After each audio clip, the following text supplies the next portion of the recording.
All right, here we are.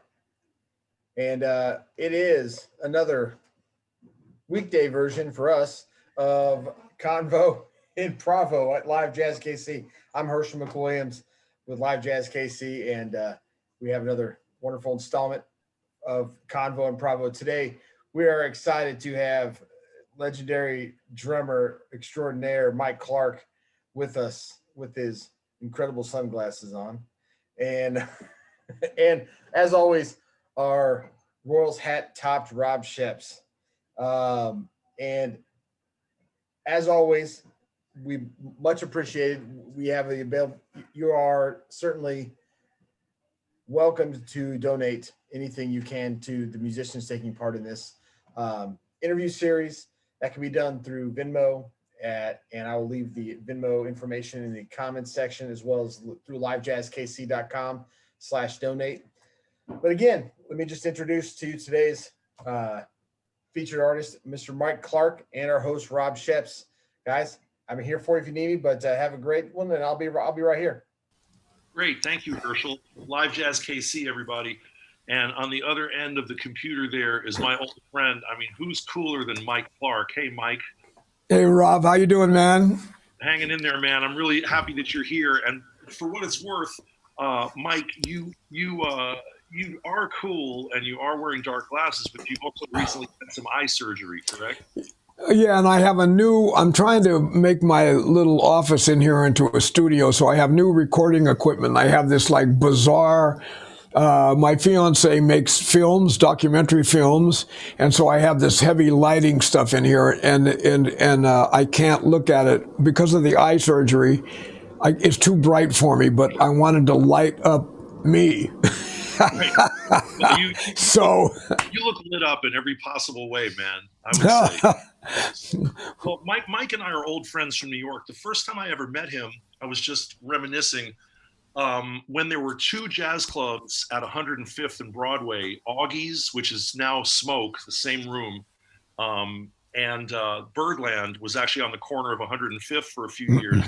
And I met Mike at one of those clubs. They're probably about 50 feet walking between them. And I don't know which, but I remember meeting you on the street, Mike, and basically saying, what everybody says, gee, Mr. Clark, I really love Thrust with Herbie, something like that. And the first thing you said to me, I've told this story for decades, is I'm not a funk drummer, I'm a bebop drummer. That's hysterical. I remember when I was going through that period. Yes. That sounds exactly like something that you would say in response to that. Yeah. Well, everybody killed me with that funk thing, and I was like, bro, I just want to swing. I like playing some funky stuff, but it got overwhelming. Like people were calling me for gigs that were so loud. My ears are still damaged, like real funk gigs where there's no blowing, based on the gig with Herbie. And I started to turn stuff down, and I was new to New York, so I was trying to break into. I had to get away from it. I see. Well, Mike, I mentioned this thing. I mean, I kind of made up this thing, the Mike Clark triangle, as in the Bermuda Triangle, because the whole time I've known you, at any moment you could be in Los Angeles, San Francisco, or New York, and it feels sometimes like you live in all three places. Can you speak to that? Yeah, it felt like I did too, because I had so much work in all three places that when I would run out of things in New York, somehow San Francisco would be calling. And then while I was in San Francisco, LA would be calling. And I was like I was doing, I went other places, but those were the main sources of income for me. And it sort of came to an end before COVID. I don't know how it got started or how it stopped. I never. I do remember, like, you used to stay on East 96th Street with Linda in New York, and I think your mom was in California in one of those cities. Hayward, right outside of Oakland, yes. Okay, well, so the thing is, we always kind of get started with early days, but then we quickly get out of it and talk about the more interesting shit later. But I looked you up today, Mike, and do you mind if I out your age? Does that bother you? No, there's no use faking it. I'm 43, and I don't mind admitting it, Well, let's just say this. Mike was born on October 3rd, a while ago, and he was born in Sacramento, California, and so Mike, I think in the way that you are famous to people who don't know a lot about jazz, they think of you as an Oakland musician, right? Correct. And so the question is, being born in Sacramento, how long there did you move to the Bay Area later? First of all, I'm 74. I just wanted to get that out in the open. And I know I look 25, but, or I'm 25 and I led a hard life. You could look at it that way. You know what I mean? It's another way. Well, let's see. Okay. I was in Sacramento until I was about 7 years old. And my father was a railroad man and a drummer, and but not a very good drummer. That's why he was a railroad man. And he moved to McKeesport, which is right outside of Pittsburgh, Pennsylvania. Oh, okay. So we moved there, and then we moved to Atlanta, and then we moved to, I believe it was Roanoke. Well, I know it was Roanoke because I went to school there. But I thought there might be another Virginia hit, but I can't remember. And then we moved to Dallas, and then to Fort Worth, and then finally I moved back to California, to Sacramento. And then I got to Oakland maybe in I was working, I don't know, when you got back to Oakland? Maybe 18 or 19, but I was really busy playing for a living at that age. I mean, it was like that. So in other words, it would be fair to say you grew up all over the U.S. and you really only went back to Oakland when you were a young adult and you were out of high school.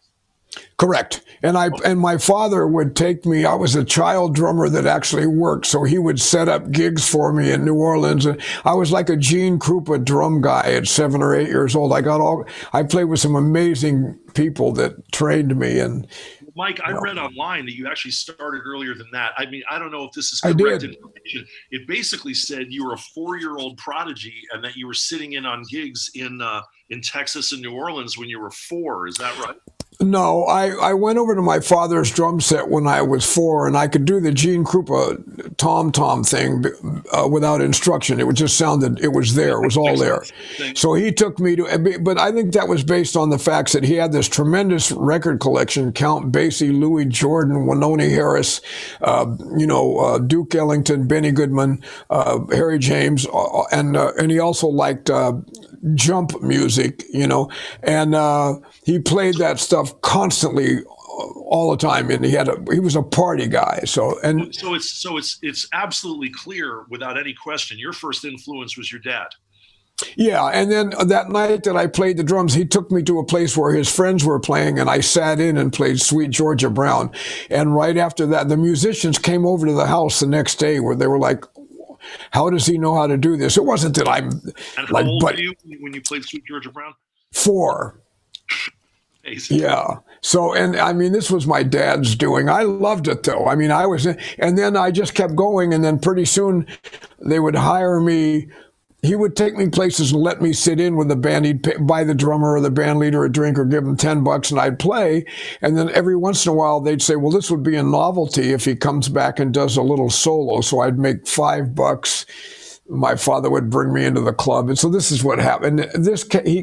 So our life became going to nightclubs and having me sit in all the way up until I was about 13 when I was too cool to do that anymore. I mean, whichever town, Roanoke or McKeesport, wherever you were with your dad, basically when he got out of work, he was partially focused on taking you around and showing you off and helping you sit in and meet cats and everything. So you had an incredible mentor, and hopefully, well, you were in an era where they didn't keep you out of the bars. And not at all.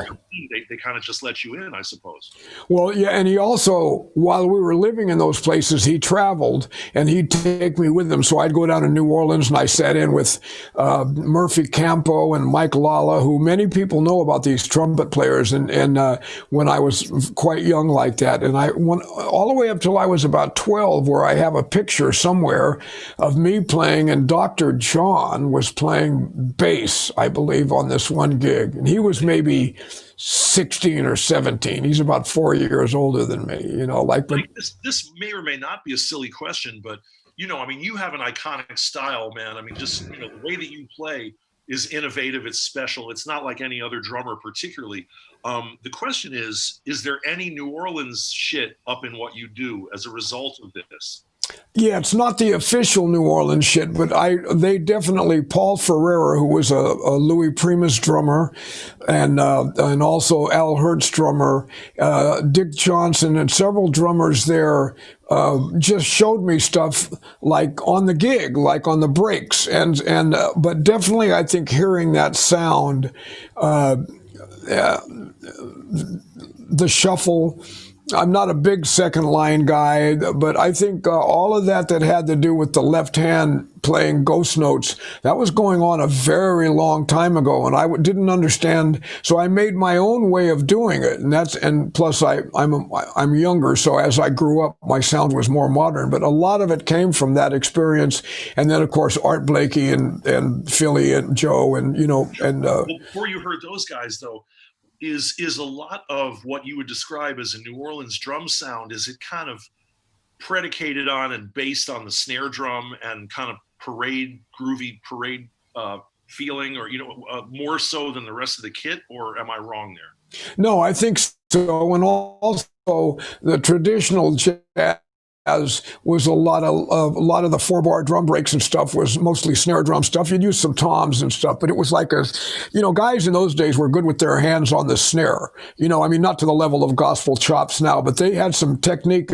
They had some chops, man, natural chops too. They just could do it. And so I learned from all of those guys. But also when I was 10, my father brought home an Art Blakey record.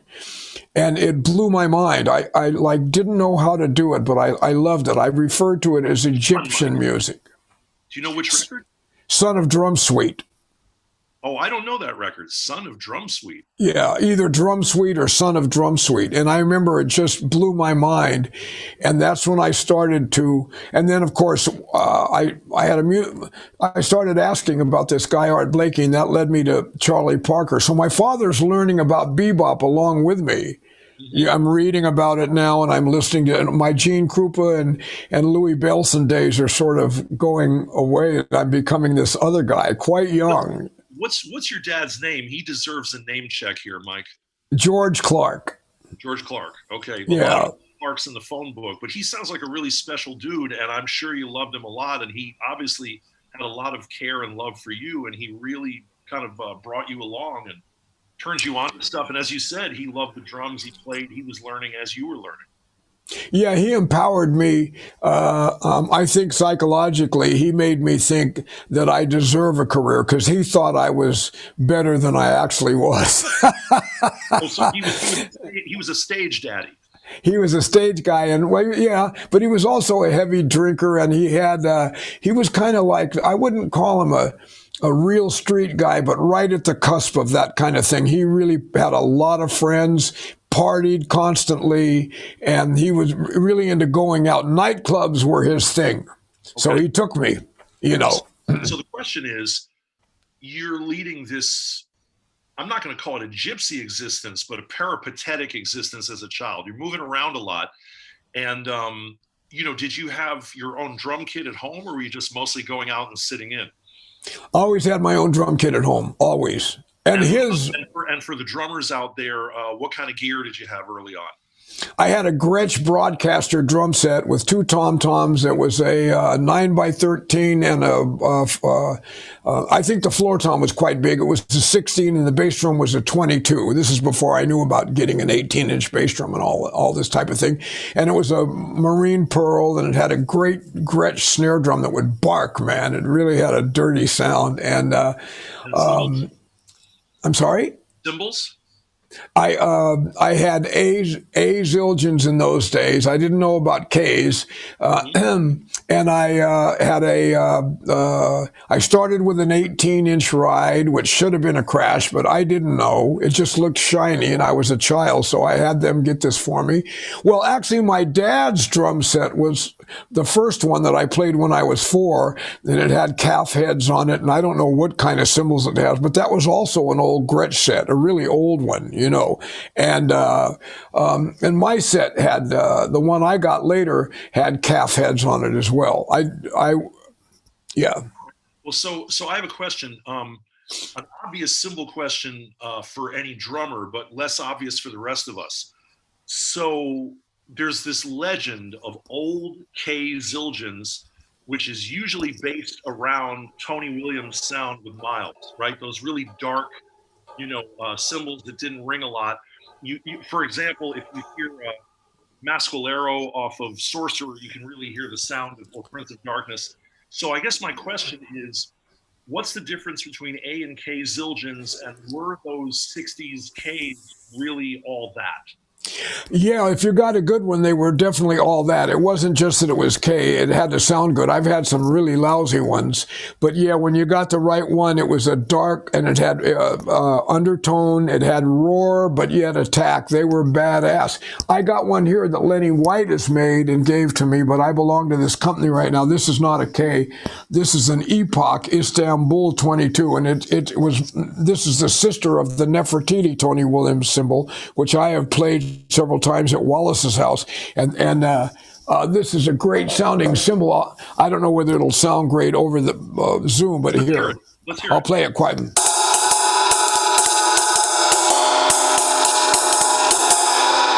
I mean, to me, it sounds like it's dark and it's kind of a low pitch for a ride cymbal.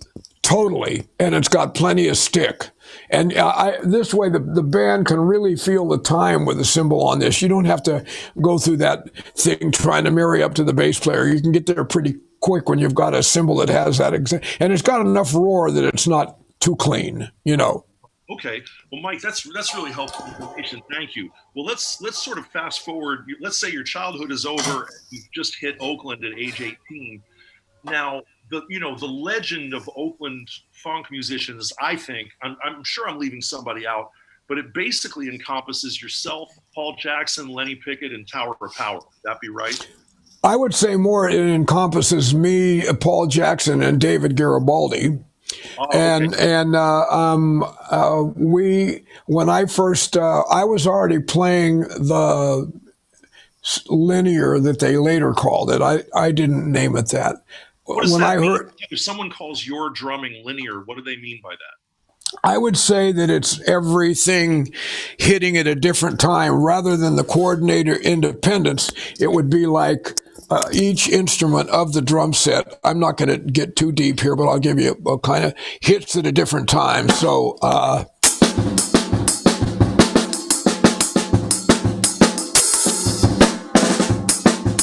this type of thing, rather than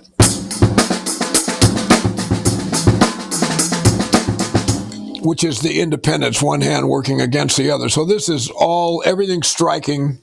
Let's hear that same tempo with your groove. I'm sorry? Let's hear the same tempo, but with your linear groove. Very slow like that? Oh, no, you were playing doom chicka ticka gong. Oh.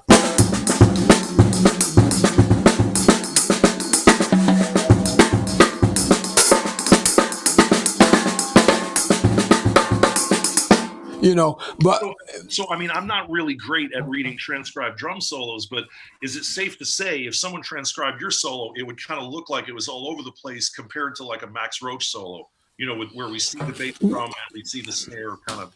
Well, no, if I solo, this was like the linear grooves, so it's not a solo. A solo would be like, this type would be drumming, but this is more like an extension of, we started with this, and then Clyde and Jabbo kind of went here.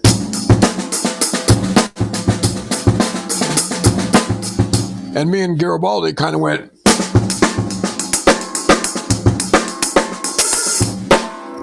So, I kind of blanked out there for a minute. So that's how, but a lot of the stuff that I play in that groove does come from Max Roach, but rather than using it as licks, I've weaved it into the time.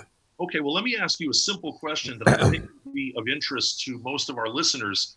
How and why did you and Garibaldi and Paul develop your own grooves, and why Oakland and why in that time period? What happened? Well, when I first heard David Garibaldi, I was always already playing like this, and he was already playing like so he plays. So we didn't get it from each other. I walked in, we played opposite each other, and he heard me and he walked right up and he said, "Man, I wasn't psychologically prepared for what you were doing. You got to stay around and listen to me. You're gonna think something about this yourself." And I went, "Sure." He was a great guy, and we were sort of on similar paths. Paul and I were more from a jazz. Well, David comes from a jazz background too, but we were actually playing jazz with a few funk tunes here and there. And he was in a band that played funk, so that's what I mean by that. Also, I did a ton of organ gigs, like 4 nights a week for 3 or 4 years. And when we'd play Mercy, Mercy, you used to play it like this, like something like that. And I got bored and started playing it like.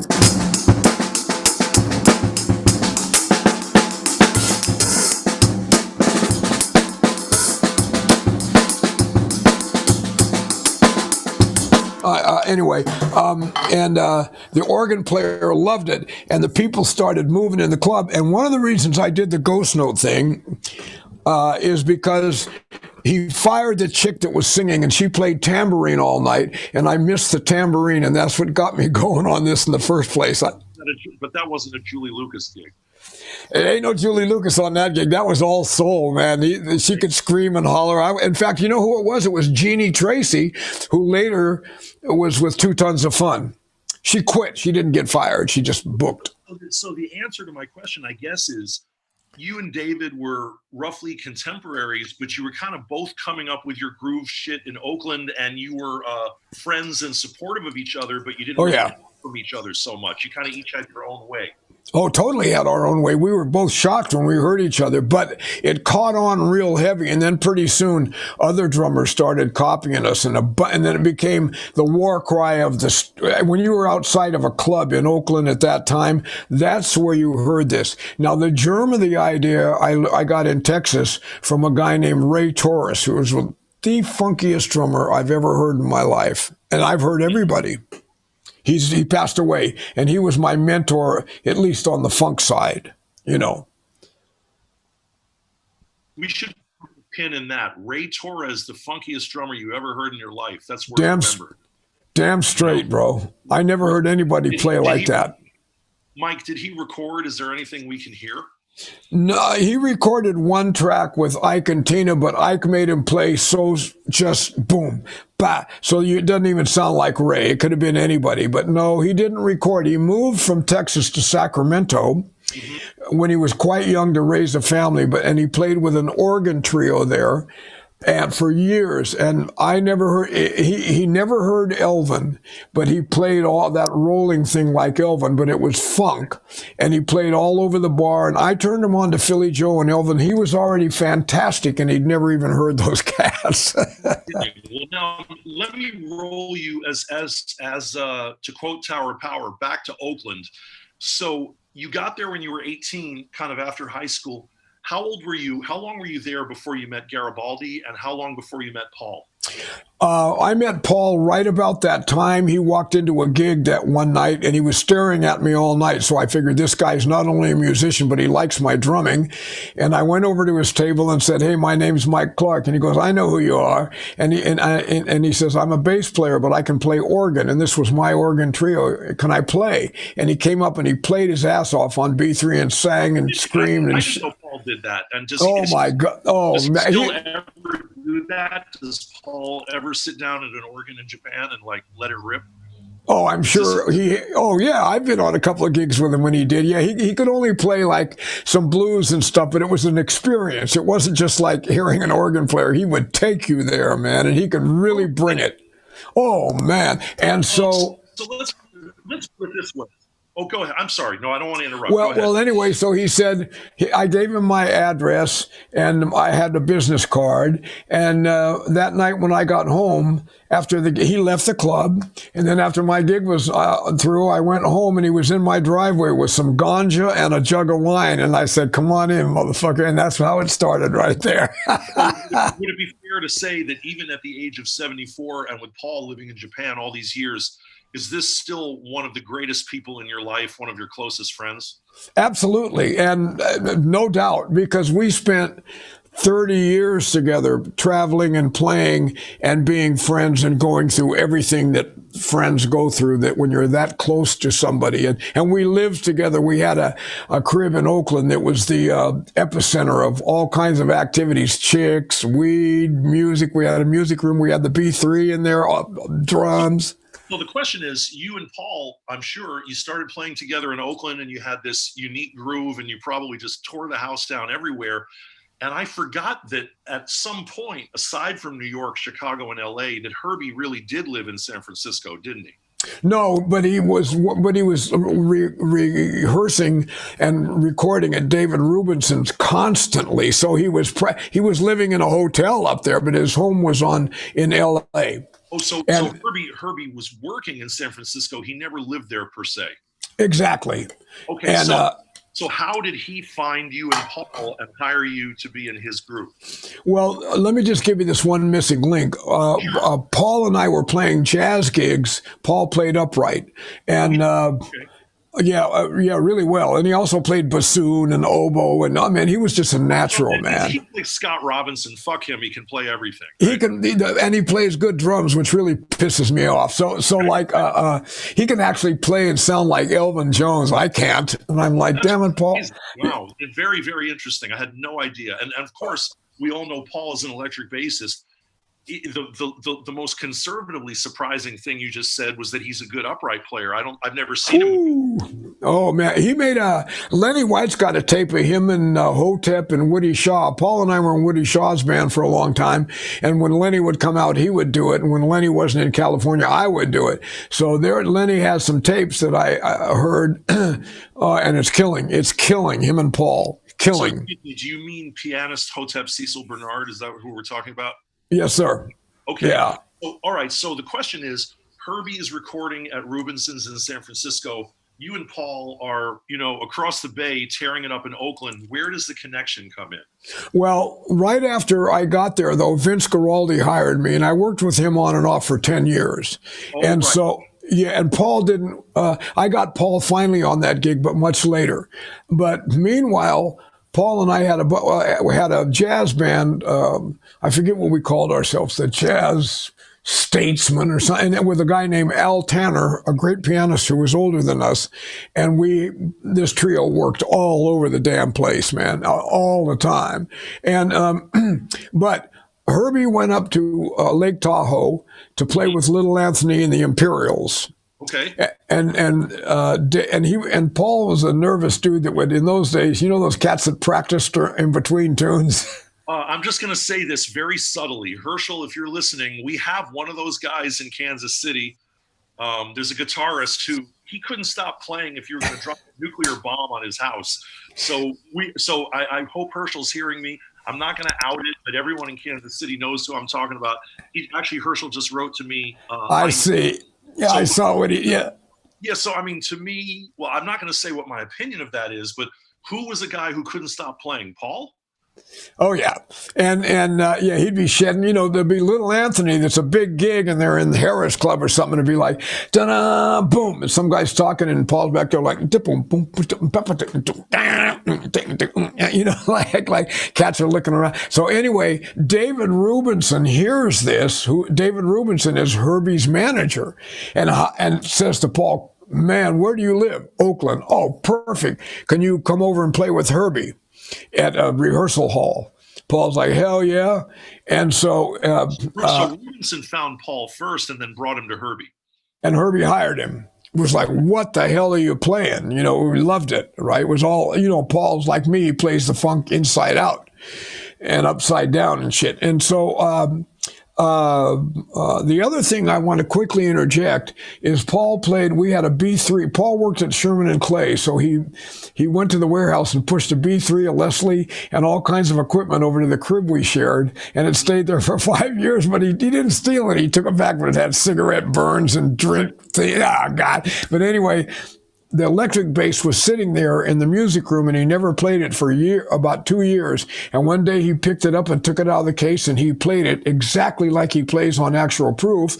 And I said, man, if you're going to play like that, we need a bass player. You might as well play guitar. And he goes, fuck all that white shit, man. Just play that funky shit you play and check this out. And I played it, and it went together like a glove. And we both stopped and looked at each other and said, we got to book some gigs. We got something here. But then... Would it be fair to say, basically, you and Paul were already buddies, but when you figured out your connection with electric bass and drums, it was some kind of alchemy or special magic, not just a normal connection? Oh, yeah. It was the same connection we had on upright bass and drums. We just had a heart-to-heart. This was like my brother from another lifetime, and we just never talked about music. We could not even count a tempo off and just sit down, and somebody could say, go, and we're together and united, man. It's a crazy... So 2 questions here.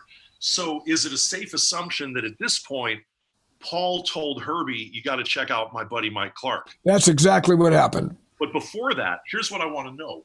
So of all the great funk records Herbie made, I think there are a lot of them. I think the 2 most important are 2 early ones, which are, I believe I got this right, 1973 Headhunters and 1974 Thrust. Right. And of course, the band is exactly the same, except Harvey Mason is on Headhunters, and then you appear on Thrust. Was Harvey ever in the band, or was he just a busy studio cat who made the record? He made a couple of gigs with those guys before the record. And he was a busy studio cat that told Herbie, I can't do it. Herbie was only paying $300 a week in those days on the road. And he did not have a hit record. He went bankrupt with M1 Dishi. So, wow. So Herbie was actually, he couldn't afford to work with Herbie. He was doing too well.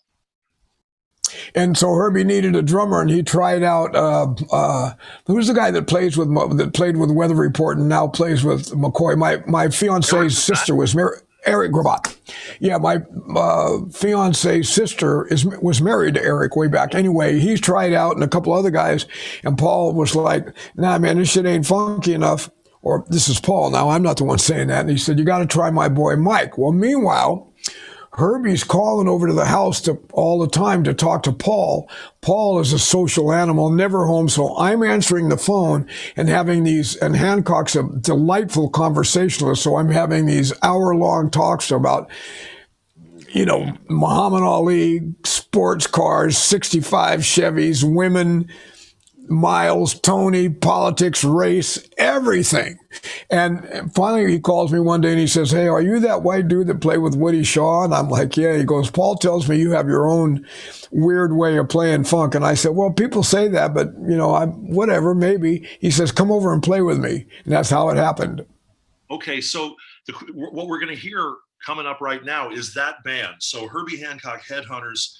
You guys had Headhunters later without Herbie. You've kept going. But the thing is, the classic Headhunters is really, it's focused on this album, which I'll say it, I don't give a shit, is one of the most important and greatest funk records ever made. Herbie Hancock, Trust. You're welcome. Which is interesting because, when I was a little kid, I'm outing myself, but I used to, it was all about vinyl for me. And when it was cassettes, fuck that, vinyl. And then when it was CDs, I felt the same way. But of course, you have to change eventually. What I noticed is there were 2 different album covers for Thrust. There was one where everybody was sitting, you were sitting on the ground in the green shirt with the big mustache, and everybody's like kind of vertical. And then there was another album cover where the photo was kind of squashed or it was changed a little bit. Do you remember that there were 2 different covers for Thrust or back covers? I remember Flood was one record, which I can tell you a funny story about, and I never saw that, but I was pissed off that the photographer wanted me to sit down while everybody else standing up. I'm like, I'm a man, motherfucker, and this guy was squared. And finally Herbie said, look, Mike, for Christ's sakes, we'll take a bunch of different shots. I'm like, no, because if I'm sitting down, they'll use that one. Everybody else is standing up. Why I got to be sitting down? And I made a big thing about it. And finally Herbie's such a great cat. I went, okay, fuck it. So I sat that down. I wish now I had them. Of course, I was also really stoned, so whatever. Well, it's 1974. Would it be a safe assumption that everybody in America was stoned that day? Especially that band. Yeah. So let's talk about the band really quickly. And then, with no further ado, with minute further ado. Okay. So this classic Headhunters band is Herbie Hancock on still acoustic piano and a lot of keyboards, always the hippest, newest thing, ARP. I heard that maybe Stevie Wonder and Herbie always used to have a competition about who had the newest gear. And they were, gearheads and, I got the new keyboard, I got the new melodica, whatever. But basically Herbie on keyboards, synthesizers, and piano. The redoubtable Benny Maupin, who I guess is over 80 now and still with us and doing fine. I'm knocking on wood. And Benny's so important because he sounds fantastic in that band on basically 4 instruments: tenor saxophone, bass clarinet. He was the bass clarinetist on Bitches Brew. He's got that murky, evil sound going on. Oh, yeah. Oh, yeah. And then beautiful alto flute, really a tremendous doubler. And also occasionally the saxello, which was made by the King Company. That was like a soprano sax with a little curved bell at the bottom. Yes. My impression was that Benny never played a regular soprano. When he played soprano, it was the saxello, right? When that time I was with him, and I made another record with Benny apart from Herbie where he played saxello exclusively on the record. It was wonderful. Yeah. Was it called Saxello Ribbon Around the Old Oak Tree? No, I'm fucking. That was it. So this Herbie band was Herbie on piano and keyboards, Benny Maupin on woodwinds, Mike Clark on drums, Paul Jackson on electric bass, and Bill Summers on congas and every kind of African and other percussion under the sun. I mean, the first time I ever heard the word Shakire was on the back of Headhunters. So yes, we can talk about the connection with you and Bill musically in a minute. But first, let's hear this great band. We're going to hear back to back. This is kind of easy to find on YouTube. It's a great video of that quintet with Herbie. But you guys are kind of, I think, in a recording studio in Germany, maybe Berlin. Is that right? I'd have to see it. There were a couple of them. There was one that was done in Chicago and one that was done in, it's the one in Berlin. You're right. Okay. Yeah. So okay. There are only 4 songs on Thrust, and like there are only 4 songs on Headhunters, which I think is great because the songs are longer and there's a real mood. So the songs on Thrust are, the 2 really serious funk jams, if you will, are Spank-A-Lee and Palm Grease, which is the song we're about to hear. Then, of course, there's Actual Proof and Butterfly, which are whole other vibes that we're going to talk about in a minute. So what we're going to hear is the Herbie Hancock group, a live video of playing Palm Grease in Germany, and then the studio recording from Thrust of the iconic and famous, it's given Mike his nickname in Japan, Mr. Actual Proof. And it would be fair to say, I'm sure it doesn't bother you, of all the great things you've done in your career so far, Mike, this is the most famous. This is how you're best known, right? It is, yes. So Herbie Hancock and Headhunters, circa 1974, 75, Palm Grease, and then back to back with Actual Proof. Let's go. All right.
All right, so that was Herbie Hancock and Headhunters live, I guess, in the studio in Germany, playing Palm Grease from the record Thrust.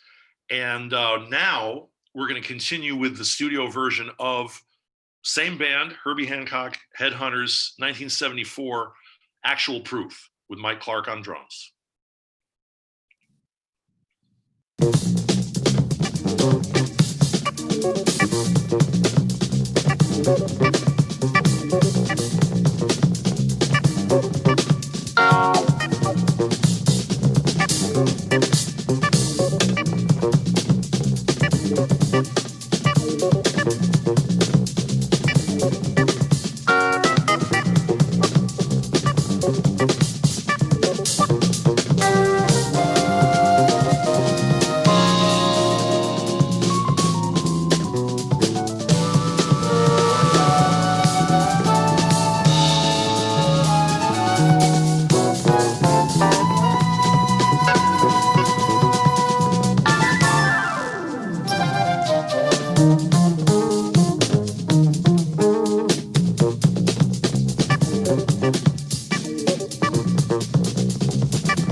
There it is. Sure was fun. I imagine. So the question is broad, Mike, but I guess it's kind of simple. What makes Actual Proof different and special? It's not like any other funk groove. How much of it is what Herbie wrote? How much of it is what you and Paul brought to the groove, etc.? I would say the writing is amazing. That's 50% of the battle right there. It's an amazing piece. I think what Paul and I and Herbie did was I played the way I'd play if I was playing with the relationship to Herbie for me was the same as Elvin and Train or Tony and Miles. It was one, we listened to every breath each other took, and every move that was made was based around what the other guy did. So nobody threw anything away or played to serve themselves. It was one piece of communication. And excuse me, is this so? Maybe even more so than Train and Elvin? Would it be like the relationship between McCoy and Elvin in a band? You could say that too. Yeah, it would be. Yes, of course. It'd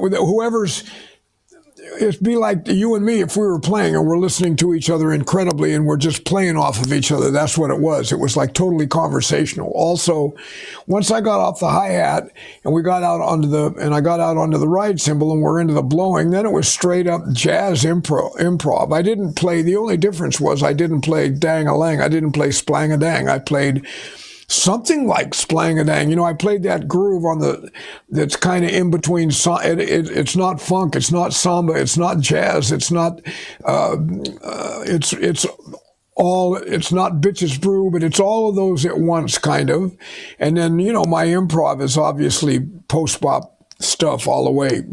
Roy Haynes, I drew inspiration from, and Tony and Jack and Elvin and Joe Chambers and, you know, all of those guys from, I can't think of everybody right now. Maybe Lenny White also. Oh, definitely. Lenny White was a friend of mine at that time, so we were influencing each other. And also Philly Joe and Max Roach. Like, you know, some of the Max's things, I'll just play for 2 seconds here. Like, and also Philly Joe, you know, they would play phrases like this while taking fours or solos.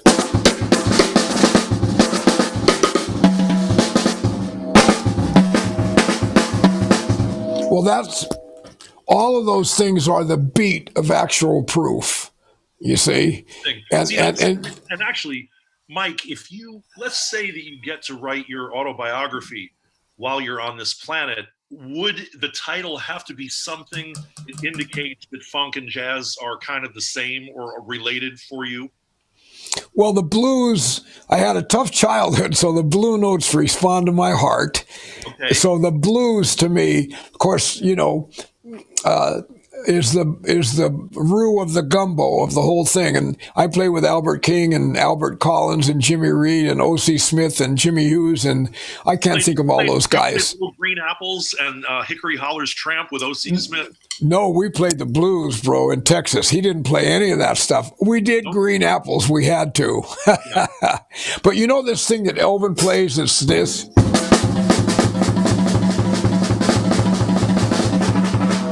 That's part of Actual Proof. I slowed it down and put every limb like, and the Philly Joe. And I took the swing out of it and straightened the notes out. So that's Actual Proof, man. Once I'm on the cymbal, I'm just playing like Roy or any of those cats would play. That was it. Then it's all. As Kenny Banya said to Jerry Seinfeld, "That's gold, Jerry, gold."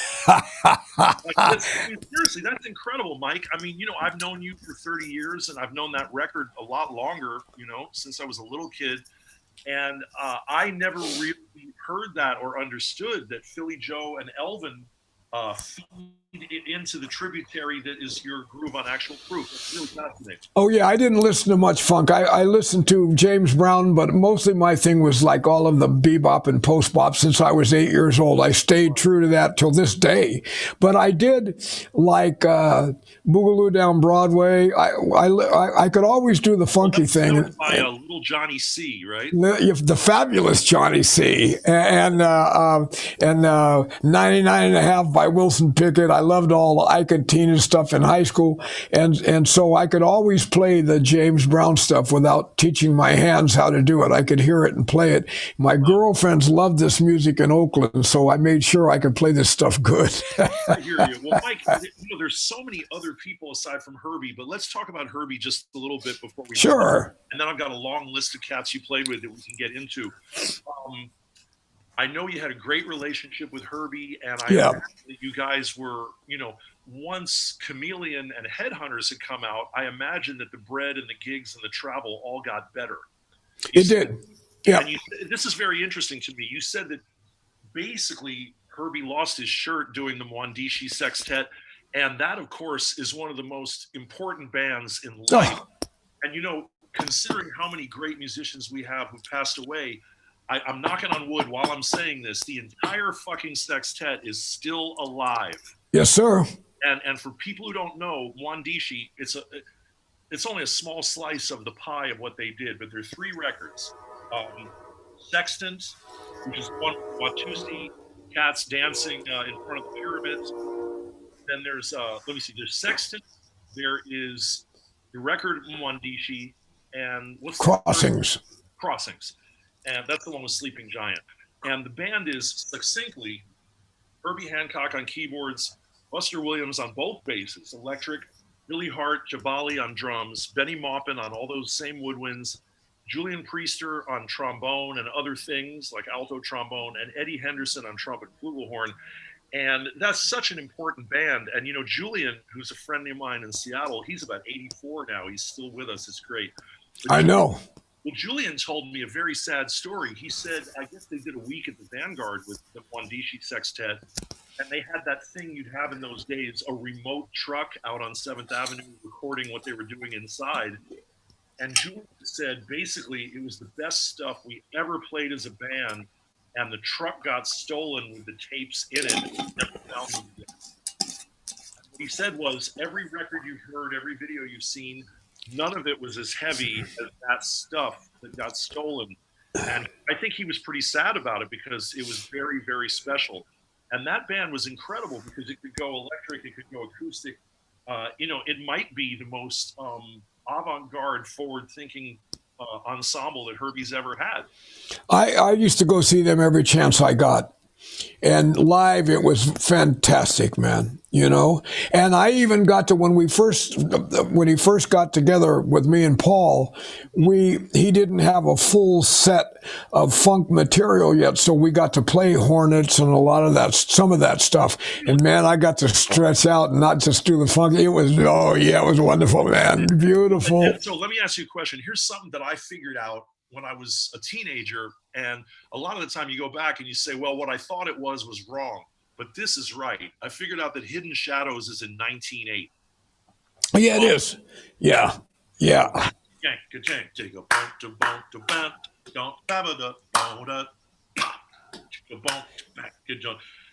But the things that happened over that 1908 ostinato, incredible. Phew, baby. So the question is, when you went to see the Mwandishi band, did you not yet know Herbie? I did not yet know him, but I was playing with Woody Shaw and Bobby Hutcherson at the time in a club called the Both And Club. And that's where Herbie and Tony and Miles and everybody played. I saw Miles, I saw everybody there. And I played a lot. Was that the club on Divisadero in San Francisco that Yes, sir. and Rob Scheps played at? That's right. It was owned by a guy named Delano Dean. Yes, that was the one on Diviz. Yeah, damn right. And I played there a lot. And so I could get in free, and I even played several of Tony Williams' drum sets from those days because he'd play 5 nights and I'd do 2 off nights, and he told Delano, yeah, let him play my drums, and he left everything there. Those old K's, I played a couple of. He was just very generous. No need to tear my shit down. Let Mike play. Yeah. Very nice. Yeah. Right. And But yeah, I also saw the band with Johnny Coles, and Tootie. Oh, and with Tootie Heath, and that would have been with Garnett Brown and maybe Joe Henderson. That's right. And because I ended up playing a lot with Joe in this club too. But I saw all those. That's a little earlier, so that would be the Herbie Sextet. That was a little more. It was modern, but it was really more acoustic jazz, and it was records like The Prisoner. Right? That's right. Yeah, I saw those guys several times. Now that's the band that knocked me out. Right, it's an unbelievable band. Well, so the thing is, what were your reactions to hearing the Wandishi band live? And is there any connection between what you heard there and what you brought to Herbie's gig when you were playing with him 4 or 5 years later? Well, yeah, I would say the blowing on Actual Proof is influenced by that somewhat. Also by Bitches Brew, Red Clay, all of the things that were at the top of the list of those days. I had my foot deep in all of that stuff. And guess what? I just realized while you were saying that, Lenny was the drummer on Bitches Brew and on Red Clay. Or he was yes, sir. Was Jack DeJohnette also on Bitches Brew, I think? Yeah, Jack was on there too, yes. And probably the problem is with Teo Macero's editing and a lack of Columbia liner notes, probably the only people who know what Jack and Lenny played are drummers and Jack and Lenny. Well, Lenny can tell you. I can't. He tells it to me all the time, but he doesn't tell it to me all the time. But he said it to me several times. But I didn't internalize it because I know Bitches Brew the way I know it. Well, I had nothing to do with the record, but I heard it when I was with Vince Guaraldi, and we were playing in Aspen, Colorado, and he had some Native American friends, and we all took peyote, and they played Bitches Brew for me. So that was my first experience with it. And I heard every damn note. You know what I mean? Like, amazing. Well, so really quickly, let's not sleep on Woody Shaw and Bobby Hutcherson. Two of my favorite musicians. Can you talk about them for a minute? Yeah, Woody called me one time. He had a drummer that he was unhappy with, and he called me, so I started doing it. And man, it was all fire all day, every tune, even the ballads. And it was Hotep. Sorry, were you playing with both of these cats mainly locally in California, or were you touring? Yeah, no, only in California. Yeah, when they came east, they used Lenny, but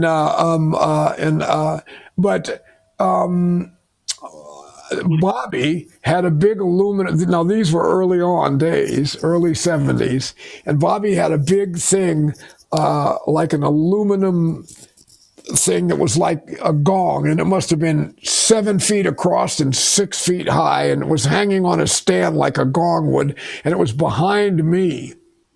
I didn't even know what it was.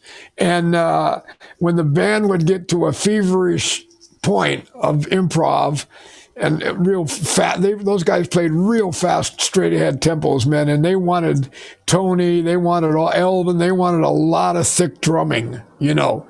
So when it got to a certain point, Bobby had this big hammer, and he'd go back there and hit this gong, and it would shake the floor of the club. And it would transport you to another world. It was intense, man. Well, you know, the joke we used to have was, you know, you hit a gong like that, and you say J. Arthur Rank. You dig? Totally. Yeah. The beginning of a J. Arthur Rank movie was somebody hitting a gong like that. Well, so what can you tell us about Bobby and Woody as men, as people? Woody was a really intense person who could access his anger in a nanosecond, but he was a Capricorn. That's not surprising. Yeah, he could get right to it, man. And I've seen him throw people off the stage, curse people out in the audience, all kinds of shit. One night, him and Eddie Henderson, it was on Woody's gig, and they were having a cutting contest, and man, they were going for it. And Jack Walrath jumped up on the stage uninvited and started playing, and Jack started playing some good, so he was keeping right up with him. And Woody Shaw went, yeah, yeah, yeah, when Jack was playing, which I thought maybe Jack was like, it wasn't that Woody couldn't play what Jack was playing, but he didn't dig Jack. Jack just took his horn out of his case and threw down, and he was playing his ass off. But Jack didn't leave the stage. He kept playing, and the three of them, man, whoa, all fire. All fire. And you know, everybody you just mentioned, these are really important people to you. I mean, you played on at least 3 of Jack Walrath's CDs. People who might know, he was one of the last trumpet players with Charles Mingus. And Jack is a friend of mine. He's an unusual guy, funny dude, and very weird sense of humor. One time he wrote to me, when somebody messes with me, I just take his woman. You'd be surprised how easy that is. It's Jack Walrath. That is Jack Walrath, all right. And you know how in New York City you're often in a car with other musicians because not everybody has a car. And I was in a car with a trumpet player, Rick Henley, and Jack Walrath coming from some big band gig. And I said, Jack, I really love your composition, and I think you're great. I know that you have a tune called Meat and another one called Beer, and they both have exclamation points. And Jack says, I also have a trilogy called Fleas, Ticks, and Lice. So I've played Beer and Meat. Did you? Yeah, and I played another one called something in Porcine, an episode in Porcine, or a study in Porcine. A study in Porcine, and I played a lot of his shit. You played that song, Children. Oh yeah. So Jack Walrath, I mean, I wish we could get all into this, but I'm gonna get in touch with Jack. We're gonna have him on this show, and I'd like to do the same with Eddie Henderson, one of your closest colleagues and friends and bandmates. And Eddie just turned 80, I believe, a month or 2 ago, and he's ass off, doing great. To me, Eddie sounds as good as he ever has, and the man. I think he sounds. I've been doing a lot of playing with him the last 2 years, and I've known him since I was 19. I played my first gig not my first gig in life, but I first played with Eddie when I was 18 or 19, and we're really close friends. I love this guy. We've been playing together. One night, when I left Herbie, I went right into a 5-night a week gig for 11 months in a club called Christo's, and it was Eddie Henderson, Julian Priester, myself, Hashima Mark Williams on bass, a guy named Waheem Young who passed away on piano, and later Mark Levine. Joe Henderson played with us. Pharoah Saunders played with us. Dave Liebman played with us. Man, it was obviously Bay Area. That's San Francisco, right? And it was just and we played down at the Lighthouse, and we did a couple of concerts down in San Diego at a place called the Catamaran. That was a hell of a band. So, and I made a record called Heritage, more on the funk side. I was asked to do my part on the funk side with Eddie. Paul and I did a long time ago, but I love this cat and the doctor, and he's brilliant. He was a champion ice skater set to go to the Olympics. He's a doctor and a shrink and one of the greatest trumpet players in the world. How do you do that? He's all of this. And I didn't know about the record Heritage. I'm going to have to check that out on my own time. But Blue Note, yeah. 4 recent records that you guys have made together at Smoke in New York City. Be Cool is a couple years ago, where everybody's wearing the glasses you're wearing today, but they were wearing them for cool reasons, not medical reasons. Yeah. And we're actually going to hear a cut now. We don't usually get to do this, but to hear something so recent, this is from a CD released in 2020, and this is under Eddie's name with Mike Clark, and I believe it's with Gerald Cannon, and we'll see who else is on it. And our producer is asking me, but we're going to get to it right now. And anyway, this is from Eddie's most recent record, Eddie Henderson, Shuffle and Deal, and the song is called Flight Path. Oh, I believe Donald Harrison's on alto saxophone here. Kenny Barron on piano and Donald, yes. That's a hell of a band. And Gerald. Oh man, is it? We did a lot of live gigs at Smoke. I love that band, man. And if you're not familiar with Gerald Cannon, everybody, he spent a bunch of years near the end of McCoy's life in McCoy Tyner's trio. Wonderful bass player. Elvins. Oh, Gerald was with Elvin too. Okay. Woo, for a long time, and I love playing with this cat. He's a sweet man, and he can play his butt off, man. Well, and really quick before we play this tune, let our producer cue it up. Mike, I remember years ago in New York, you said something that I thought was very funny, man. You know how it's a very common phrase for a musician to say, he swings his ass off, or he plays his ass off. And I wanted to get to this today because you said to me, that guy, swings his ass. He really swings his ass. He swings his butt. The guy swings his butt. I mean, that's what. That's I left the off.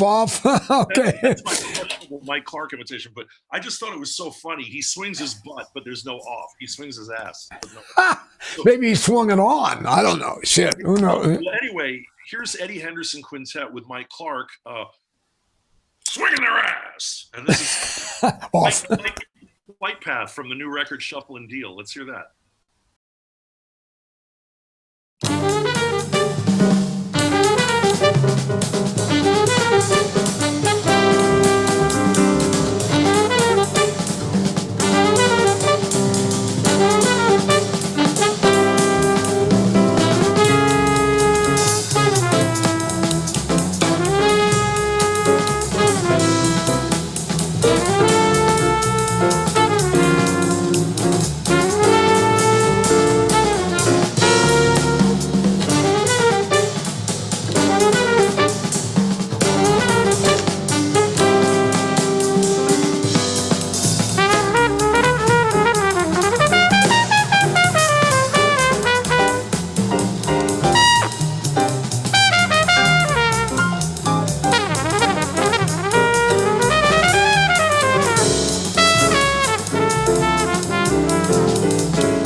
Yeah, Mike. Eddie Henderson, Flight Path, with Eddie Henderson on trumpet, Gerald Cannon on acoustic bass, the great Kenny Barron on piano, Donald Duck Harrison on alto sax, and Mike Clark on drums and cymbals, as they say in New York. Anything you want to add, talking about Eddie and all the playing you guys have done over the decades? Well, I feel I played also 20, 25 years and traveled thousands of miles with Donald Harrison.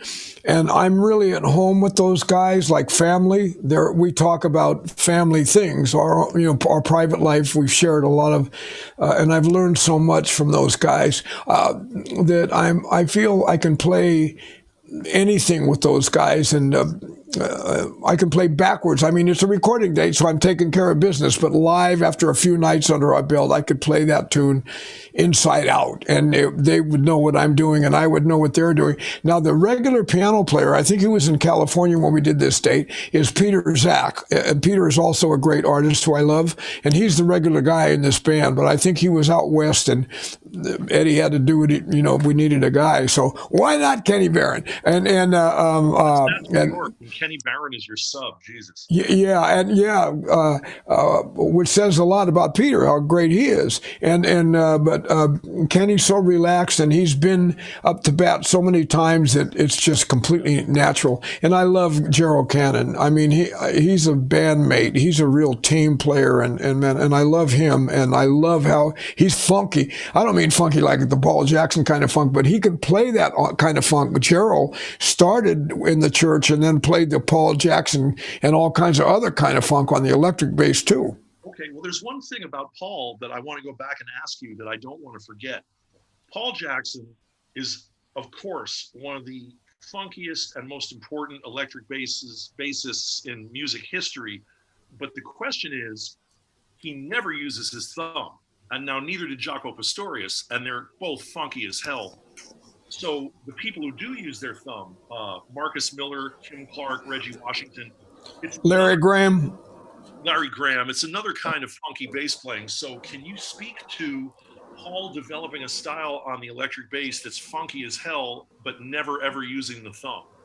Paul kind of played on the side flamingo guitar, just screwing around, and that's where his electric bass concept comes from. Did you say flamingo guitar? Like he'd pick up a acoustic guitar that I had laying around all out of tune and shit, and he would just play like some kind of fake, his own version of flamingo guitar, and that's where. So with the first time he played the electric bass, he played exactly like he does with Herbie, those bass lines right away. He didn't have to practice it. I was standing there. I was sitting behind the drum set when he did it. I can see it right now. I can see him, and he just started up playing like that right away. That was how he heard it. So you're saying part of Paul's style on the electric with Herbie and afterwards comes directly from at least pseudo flamenco guitar.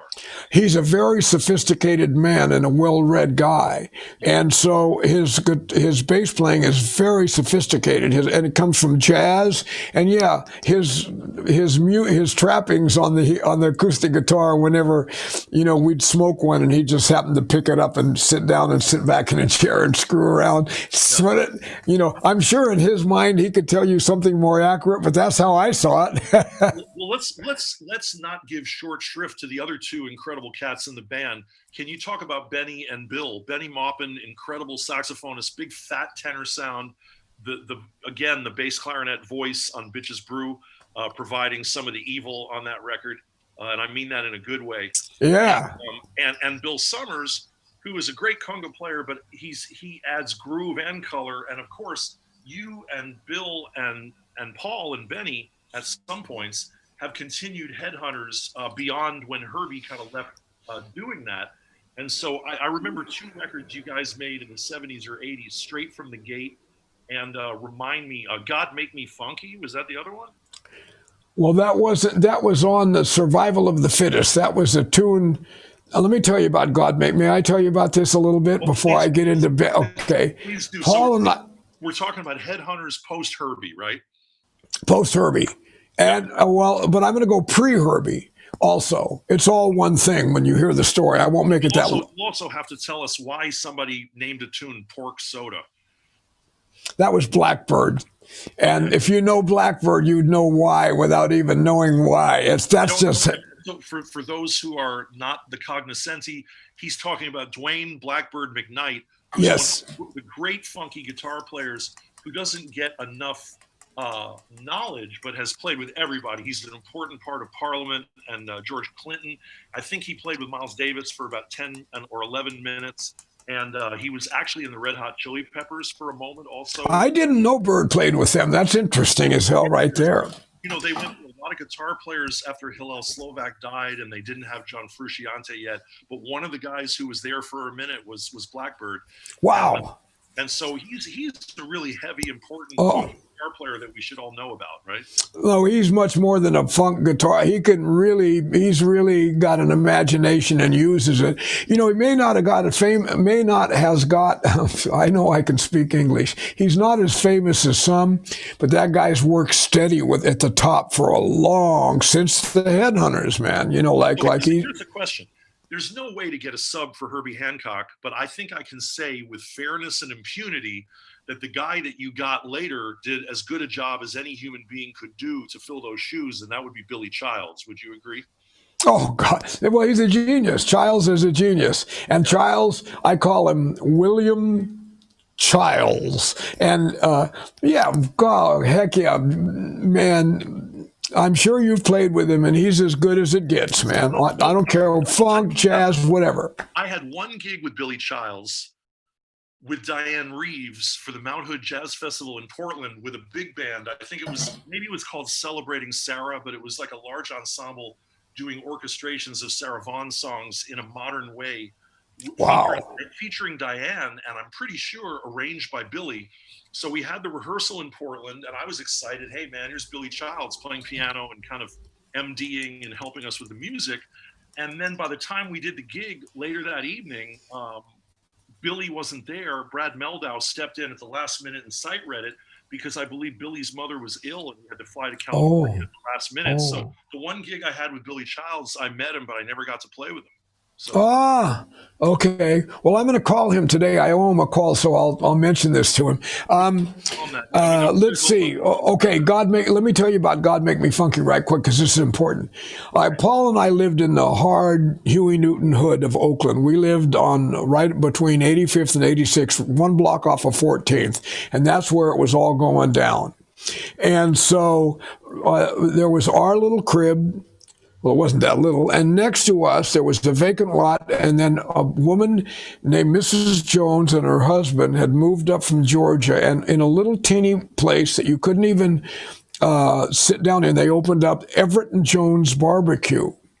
Now, we would smell the food coming out wafting in our window, so we go over there every day and get our ribs and double potato salad and of course we were stone young guys. Excuse me, let me just say this. Remember, this website we're doing this interview for is LiveJazzKC. So everyone who's watching this from Kansas City, you're talking to barbecue professionals. I'm consider myself a barbecue professional as well, so we can have this. I feel good about this conversation, and here's why. Well, I lived in Texas also, and I was on the Chitlin circuit for 20 years, so I've got a taste for it myself. Barbecue. I can't speak to Texas or Oklahoma, but Kansas City barbecue is the best I've ever had. And yeah, it is. I think that's for Oklahoma Joe's, which is now Joe's Kansas City Barbecue, and Jack Stack. And there are a lot of great ones, but those are my two, desert island. I got you. I've had barbecue in Kansas City too, and it rocked my world. But here's the thing. So we're eating ribs. I wonder I didn't have a stroke because we don't cook. We're young guys. We're too busy to cook. So we want the hottest sauce. We become immune to her hot sauce, and we make our own hot sauce, and we put it in a Kentucky Fried Chicken basket bucket, and we paint it on with brushes. And it was so hot that Paul and I were the only guys that could eat it. A guy actually a drummer came over and went, "Yeah, I like my hot sauce hot," and it gave him an LSD flashback. He was on the couch for a half hour. This is true. So this is really true. I know it sounds like BS. So we're over at Mrs. Jones getting our daily cue, and she says, "Listen, we hear you fellas playing, and if you record something for the Soul Station, KDIA, to advertise the barbecue. We'll feed you for a month or two for free. We're like, bet.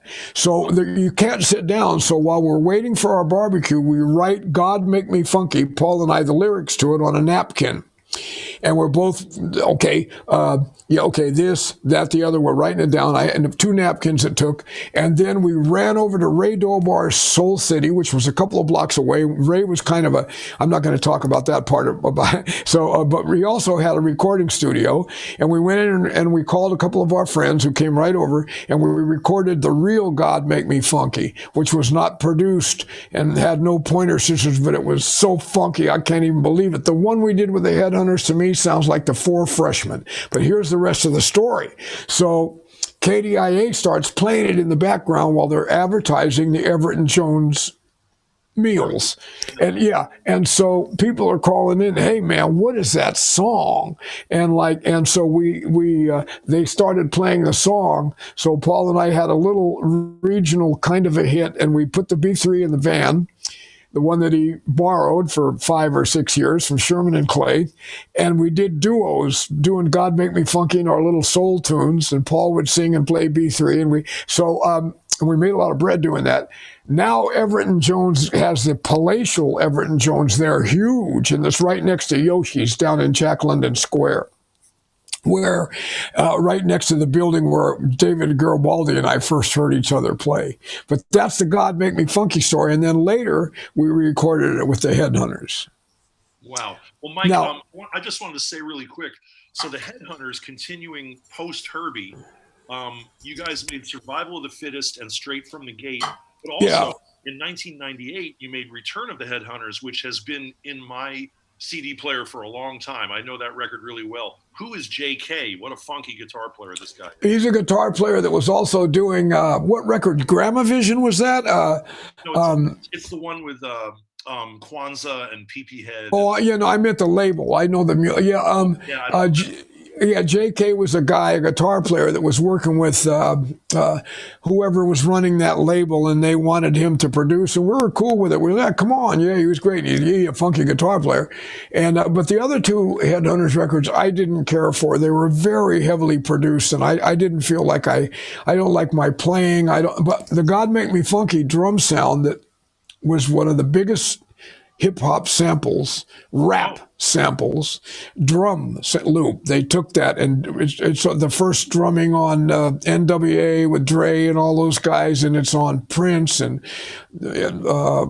even Santana sampled it. Everybody, all those rap groups, Dougie Fresh, whoever was it's on all that stuff, man. It's like if you go on who sampled who is that. But while I'm playing God Make Me Funky, my style is based on ghost notes, my funky style. The snares break and the snare goes on tom-tom.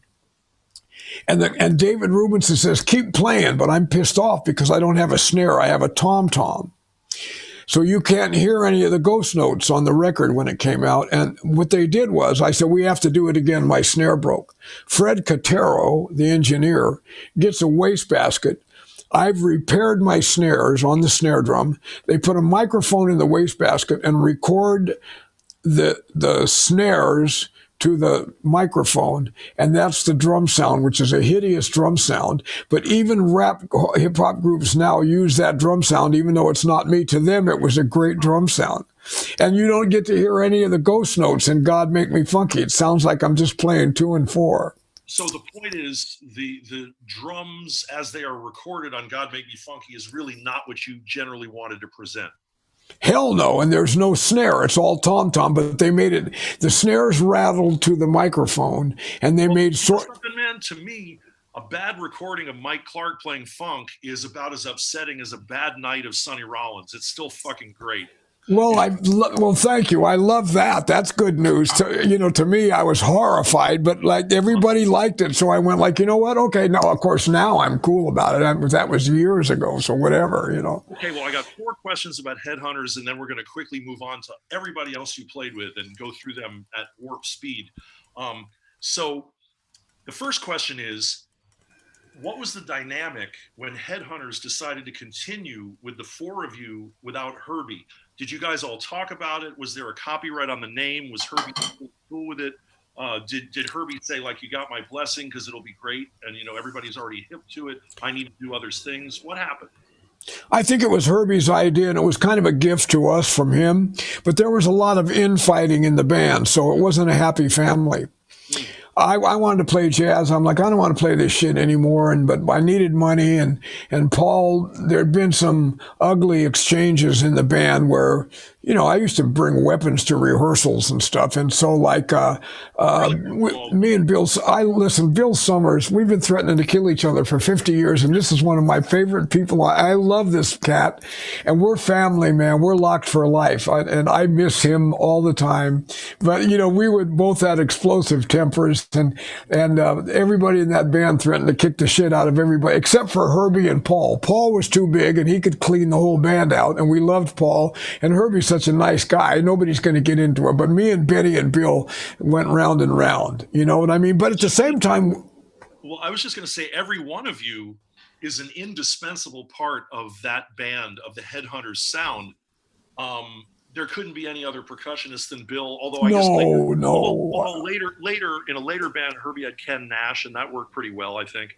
But can you talk about Benny Maupin? Because the thing is, I feel like he stayed with Herbie through different bands longer than any of you guys did. Is that right? Well, he sure did, and he always said yes to the gigs when Herbie would call him, and he's a very different guy. He's like, as a person and as an artist, he's really not on the same path. He's on his own path, and I there's nothing wrong with that. In fact, that's beautiful.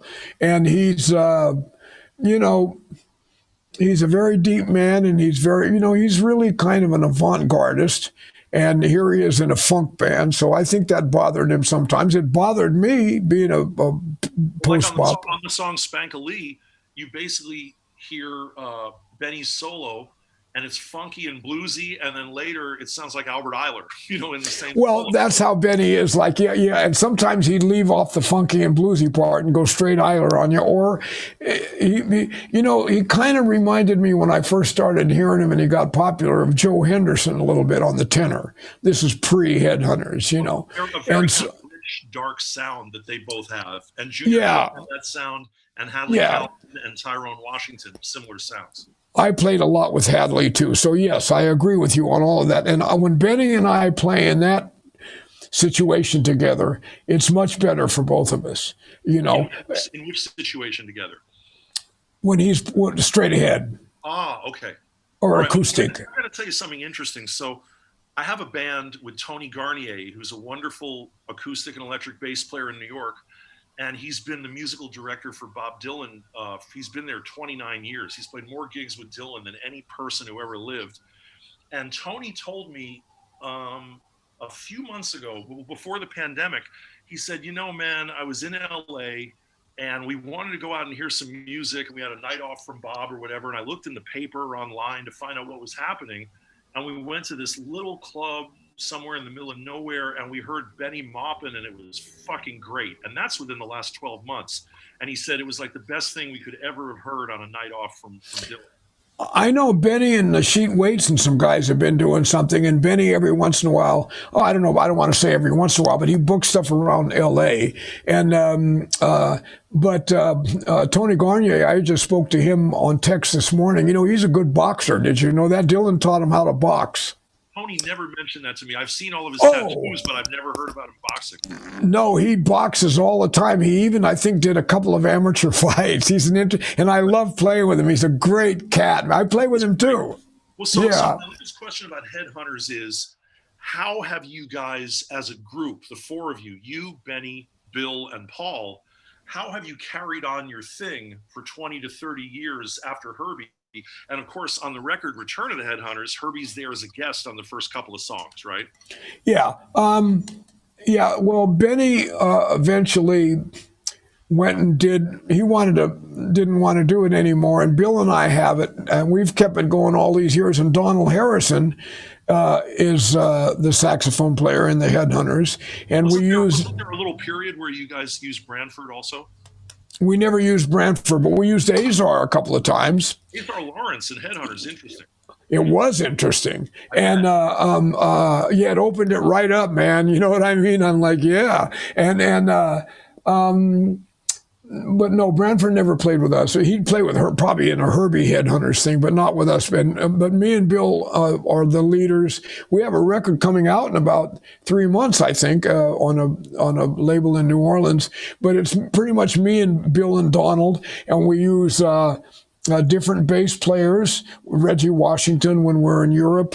We use Chris Severinsen in New Orleans. Wow. So in other words, Headhunters now exists without Paul. I didn't know about that. Yeah, because Paul's in Japan and he doesn't want to come. It's got to be really some good money for Paul, you know.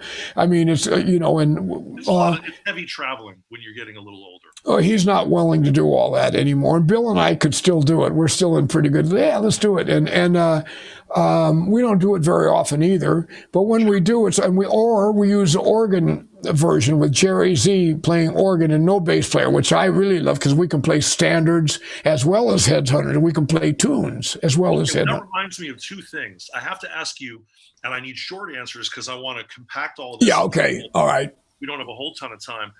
Is Delbert Bump a real guy's name? He's not only a real guy's name, he's a ass-kicking organist, yes, and I've been playing with him since high school. Oh, no kidding. I mean, it's an amazing name. I mean, it sounds like what you would name your pet rhinoceros to me. I know. It's like been his name. I knew that guy when he was a senior in high school. That's his name. Well, Mike, this is some inside shit, but since we call this series of interviews Convo Improvvo, and, you know, it's all music and jazz masters, but almost all of the cats I interview, men and women like you, are my friends, so we can get a little loose. I'm going to have to ask you a question because I haven't seen you that much the last few years. Please elucidate, for those who don't know, what does the word stonk mean? Stonk can mean anything you want it to be. It's like when James Brown, Fred Wesley, who I played with a lot, used to tell me when James Brown said on the one, he didn't mean the one of the 1, 2, 3, 4. On the one meant whatever he meant it to be at the time. And it could mean put the bass drum or the bass note on the one, but usually it just meant whatever. And so stonk, everybody was saying, I don't know why I made that up. I thought it was like a variant of stink. It started being a variant of stank, and then how stonk became God. Stonk became... Stonk is almost like the past pluperfect of the word stink or something. Well, it could mean anything. And don't ask me how I got there. Hey, is it like kind of the old African-American jazz word from the 40s and 50s, vance, which could be your keys, your girlfriend, your car, your saxophone, anything. Or vance could be what's the vance, what's happening. Yeah, right. I never meant it to grow like that, but, you know, I drank too much wine and put it on Facebook, and I've been hearing about it ever since. That's kind of what... Hey, can I say something real quick?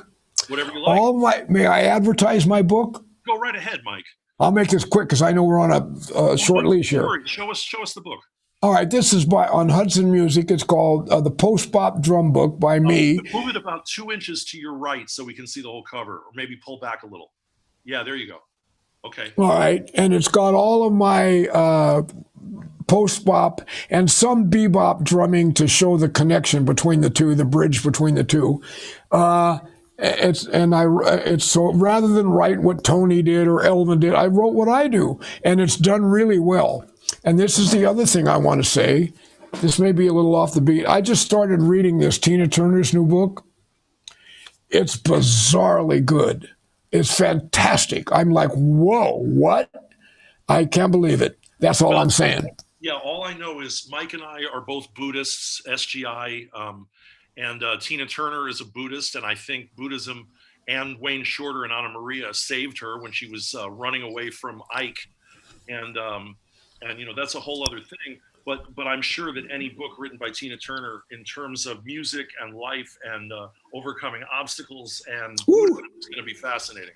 You know, I chanted with her at Herbie's house when she was getting away from Mike. I chanted a lot with her and went to meetings with her. And then I've also played with her. So I played with her in 1982 in the Washington Monument gig, which she talks about here. And I opened for I was in a band and her and Ike, and I was in another band, opened for the Stones at the Sacramento Memorial in 1965, and I was standing on the side of the stage when Keith Richards put his mouth on the microphone and it blew him to the back of the room. I saw the whole thing. I saw the blue sparks fly and everything. I was right there, man. That story. That's unbelievable, Mike. I'm going to say what I said to Brian Carrot last night. You're going to have to come back and do volume 2 because we can't fit it all in today, and it's so okay. Talking to you, I'd love these stories. No, but we're not done. So I'm going to read you a quick list of all these other MFs that you played with, and at the end of the list, you can say whatever you want about any of them. How's that? Good. Okay. I will.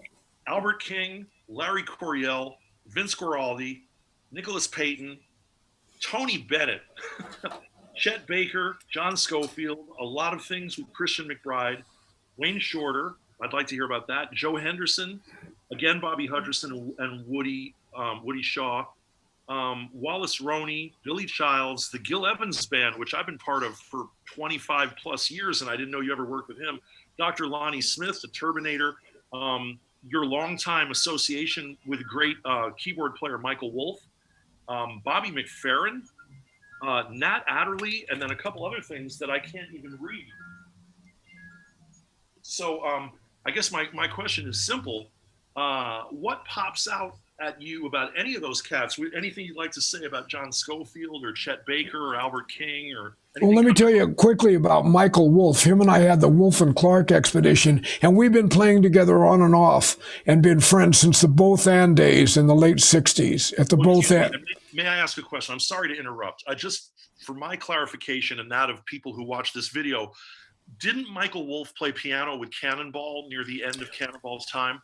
Yeah, and he also was musical director for Nancy Wilson for a long time with Roy McCurdy, the great Roy McCurdy on drums. And then he was the band leader for the Arsenio Hall show, and he was with Sonny Rollins for a couple of years. And didn't Mike continue to look like he was 32 years old into his 60s? He always looked like he never aged for a long time, like Julian Priester, like Dorian Gray. I don't want to see the painting in Mike Wolf's garage, but boy, does he look young. Yeah, he did. Yeah, indeed, he did. And also, yeah, Papo has looked 30 years old yesterday still. And I love Michael. He's brilliant. All these guys are brilliant. And I have a record. I'm on Michael's record that'll be coming out this year with Mark Isham on trumpet, a jazz record, not a straight ahead.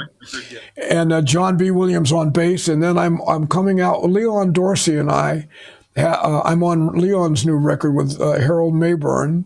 And I have another record coming out with Peter Barchet, Mike Zilber on saxophone, and Matt Clark on the drums, and the Headhunters record. But Chet Baker, he was a drag, and he sang beautiful, could put a tear in your eye. He didn't play that well at the end there. It was a little rough, but I saw him through some difficult, awful times. I'm sorry, who was in the band with you with Chet, Mike? John Byrne, Rob Schneiderman. Oh, okay. I knew John Byrne played with him. I didn't know about Rob. Well, John Byrne got me the gig with Tony Bennett. I subbed for Joe for about a week on the road, but I won't talk about it now. But there's some, you can imagine some heavy stuff. I was reading a discography of Art Blakey the other day, the most complete one I've ever found.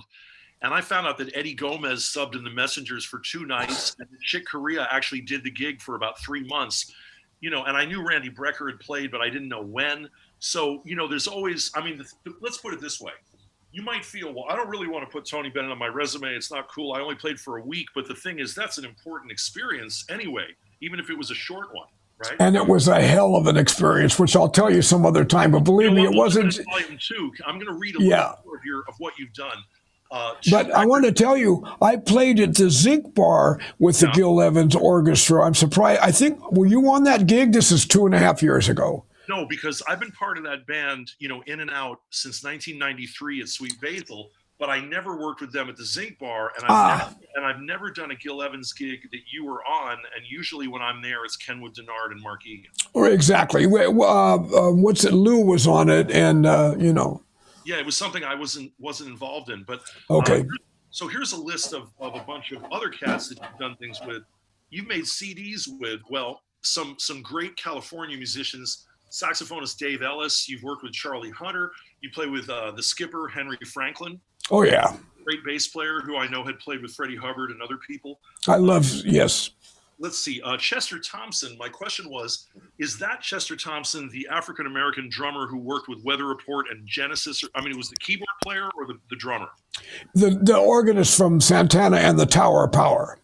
That's Chester Thompson. Okay. Yeah. And then, of course, a lot of recordings with Michael. And I'm trying to read my own writing here. A number of things with the amazing electric bassist Percy Jones and the band Brand X. Oh, yeah. With Herbie, not just Thrust, but the score to the movie Death Wish, which I believe starred Charles Bronson around 1975.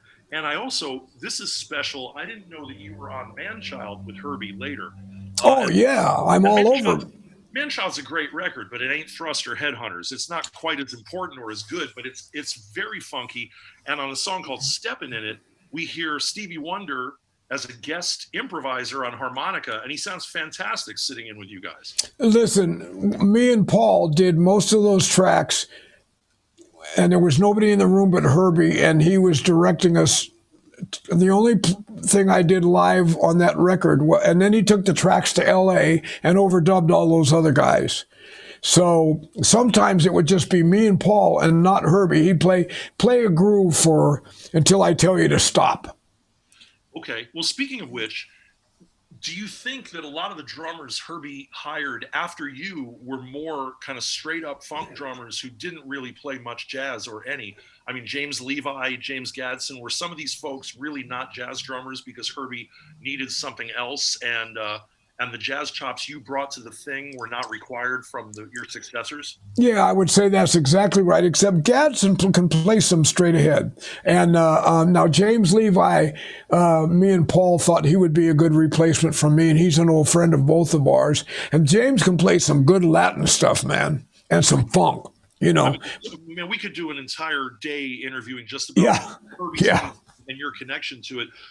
Another guy who was a prodigy, maybe not at 4 years old playing the drums, but certainly a ridiculous bass player by the time he was a young teenager, Sharnette Moffett. What an amazing musician.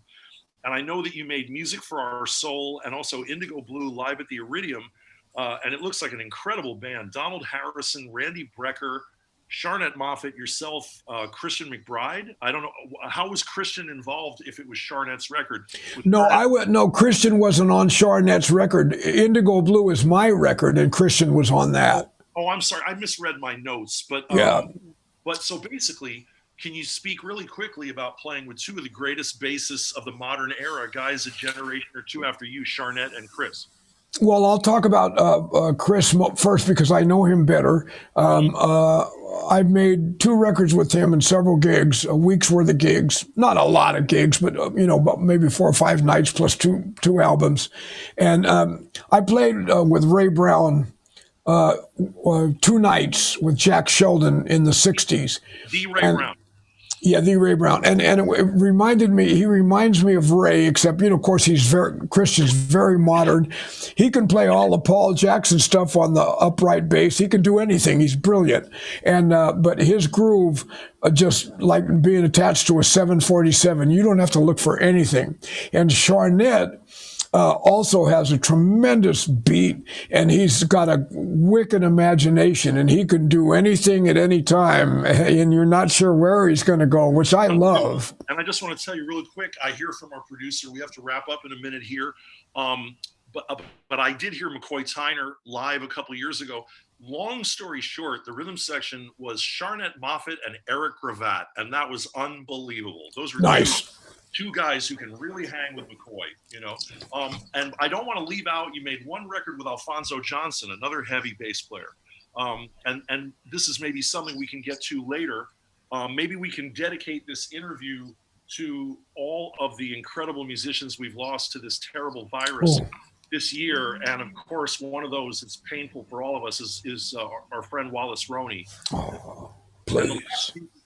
the last music we're going to hear today, at the end of this interview, is a song called Madiba, which you said is like what they called Nelson Mandela, and it's Mike Clark with Wallace Roney. Before we do that, really quickly, Mike, of course, I want to thank you for being here. It's been incredible. It's flown by, man. We really have to do a volume 2 if you're good with that. Well, first of all, I'm honored that you called me, and this has been fun. And you're a great interview host, man. This is a blast. I could sit here all day. I want to say one quick thing about Wallace that you'll love. They did the record of the Wayne Shorter Orchestra music, right? And I rehearsed that a couple of times, that band, when Lenny couldn't make it. Wallace and I are old friends. And I was telling Stephen Hall, the saxophone player, yesterday, Wallace said, we were really swinging, and it was great. Wallace says, that's great, Mike, but play innovative swing, Mike. Play innovative swing. So the kind of stuff that most people would get pissed off and fire you for, that's what he wanted. I love Wallace, man. That, I was born to do innovative swing, even though I never get to do it. I'm hip, man. And Mike, whenever I talk to you or think about you, I always go back to that line you said the first day we met in Manhattan.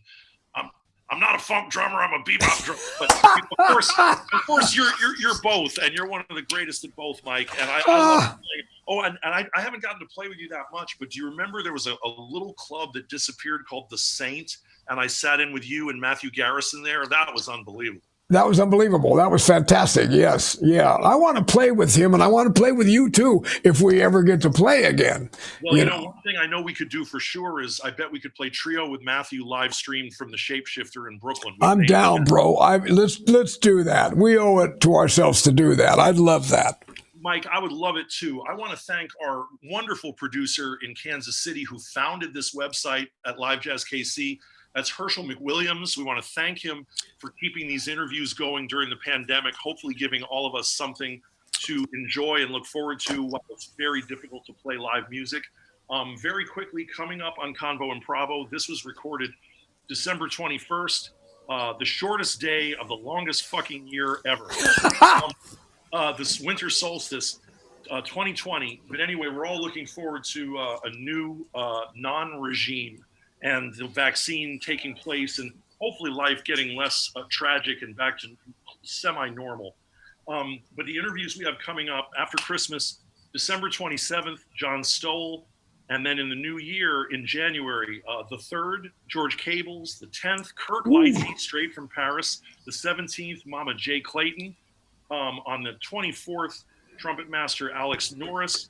And finishing the month with Joe Bowie from Defunct on January 31st. And when we come back in March after a winter break, Tom Scott.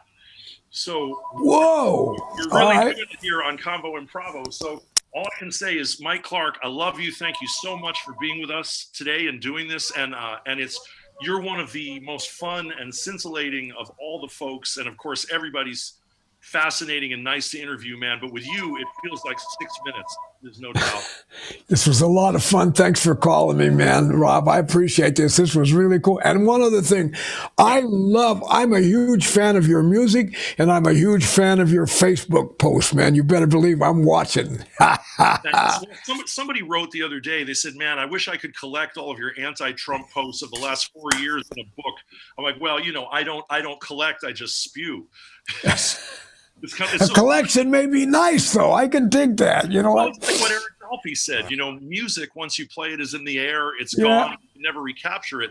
Well, that's like the shit I write about the evil government every day on Facebook. I'm improvising. I don't worry about what I said yesterday. I can dig it. I hear you. I know you are. I can tell. As one of our mentors, Daisaku Ikeda, would say, I don't give a shit if we get in trouble. Open your mouth, stand up for justice, which means anti-Trump because he's a fucking Nazi and he's ruined America. And I don't care who hears this, because if you have a heart and empathy, you will agree. Yes, sir. I'm with you on that, baby. All 100%. So I look forward to us getting beyond that. Mike Clark, great to have you. We're going to close with Madiba, and here's Wallace Roney on trumpet. Rest in peace, Mike Clark on drums, and Michael Wolf on piano. Oh, it says we got to Mike. Oh, Herschel says we got to bring Mike Clark to Kansas City, and we can book the gigs. He's right. When this shit is over, Mike, we're going to bring you to Kansas City for the gigs and the barbecue. And the barbecue, both. Yeah, oh, thank you. Herschel, what's that place you sent me to with the ham salad that we've got to take Mike to? What was it called? Sneeze? Brobeck's. You've never heard of that one, man. I had to go to Kansas City for 21 years till somebody told me about Brobeck's. Brobeck's is out there in the suburbs. I'm not even into ham salad. The ham salad and the sloppy Joe are completely insane. Sweet. But I'm sure it's a different vibe than, what was the one in Oakland? Everett and Jones. I got to get to, is Everett and Jones still there? It is in Jack London Square, and they're going strong, baby, and they can knock it out too. Oh my God! Did you hear that, Herschel? Everett and Jones in Oakland, California, in friendly competition with Kansas City Barbecue. We're gonna hang out for today. This has been Convo Improvvo. I'm Rob Scheps. That's the great, hilarious, insightful, amazing Mike Clark on the other end there, and that's it. Thanks, Rob and Herschel. I love you cats, man. Okay. Love you cats too. Here's Mike with Wallace. Have a great day, everybody. Stay healthy.